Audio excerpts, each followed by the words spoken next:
तो दोस्तों north Korea ने हाल ही में एक नए बैलिस्टिक मिसाइल का टेस्ट किया है। नॉर्थ कोरिया का दावा है और देखकर पता भी चलता है कि ये एक सॉलिड फ्यूल वाला रॉकेट है जिसके टॉप पर वेज की शक्ल की हाइपरसोनिक ग्लाइड व्हीकल जोड़ी गई है। नॉर्थ कोरिया से जो ऑफिशियल डाटा निकल कर आ रहा है इसके मुताबिक इस मिसाइल ने अपनी फ्लाइट के दौरान 2 पीक्स अटेन की हैं। पहली पीक की ऊंचाई तकरीबन 101 किलोमीटर थी जबकि दूसरी पीक की ऊंचाई 72 किलोमीटर बताई गई है। इस मिसाइल ने 1000 किलोमीटर का फासला तय करके सी ऑफ जापान में स्ट्राइक किया है। हमेशा की तरह किम जोंग ने खुद इस टेस्ट की सुपरविजन की है। वहीं साउथ कोरियन ऑफिशियल्स का कहना है कि हमने इस मिसाइल पर गहरी नजर रखी हुई थी और मिसाइल ने असल में 600 किलोमीटर का फासला कवर किया है। लेकिन ये बात इन्होंने तस्लीम की है कि नॉर्थ कोरिया यकीनन नई वॉरहेड टेक्नोलॉजीज के साथ तजुर्बात कर रहा है। नॉर्थ कोरिया ने जो मिसाइल की फ्लाइट प्रोफाइल बताई है ये बिल्कुल हाइपरसोनिक ग्लाइड व्हीकल वाले मिसाइल्स की तरह ही है। इन मिसाइल्स का रॉकेट बूस्टर इन्हें मैक 5 से भी ज्यादा की स्पीड देता है। इस काइनेटिक एनर्जी को इस्तेमाल करते हुए ग्लाइड व्हीकल एटमॉस्फेयर में हाइपरसोनिक स्पीड से ट्रेवल करती है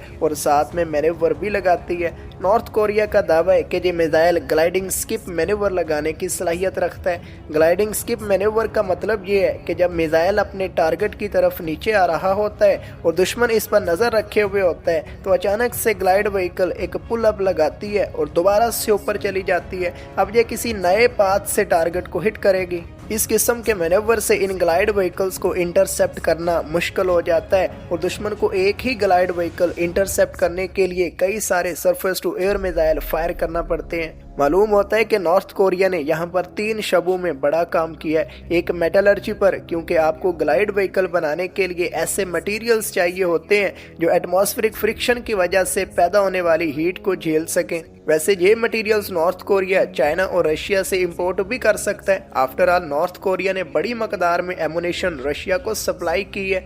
दूसरा शब है ग्लाइड व्हीकल के लिए फ्लाइट कंट्रोल सिस्टम डेवलप करना, हाइपरसोनिक स्पीड पर मैनेवर लगाना और फिर भी अपने टारगेट से न हटना। इस काम के लिए बहुत ही सोफिस्टिकेटेड फ्लाइट कंट्रोल सिस्टम चाहिए क्योंकि नॉर्थ कोरिया का मिसाइल डिजाइन चाइना और रशिया के हाइपरसोनिक मिसाइल से मुख्तलिफ मालूम होता है। लिहाजा हम अज्यूम कर सकते हैं कि ये FCS तो इन्होंने खुद ही डेवलप किया होगा।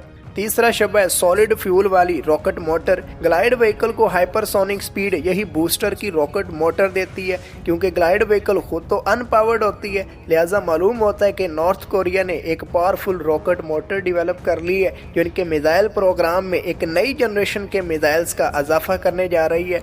बहरहाल अभी के लिए ये मिसाइल टेस्टिंग फेज में है और इसे ऑपरेशनलाइज होने में वक्त लगेगा। खास तौर पर ये वेज शक्ल की ग्लाइड व्हीकल्स को डेवलप करना ज्यादा मुश्किल होता है। आप हिसाब लगाओ कि यूएस नेवी और एयर फोर्स भी अभी के लिए कॉनिकल शक्ल की ग्लाइड व्हीकल्स के साथ गुजारा कर रही हैं।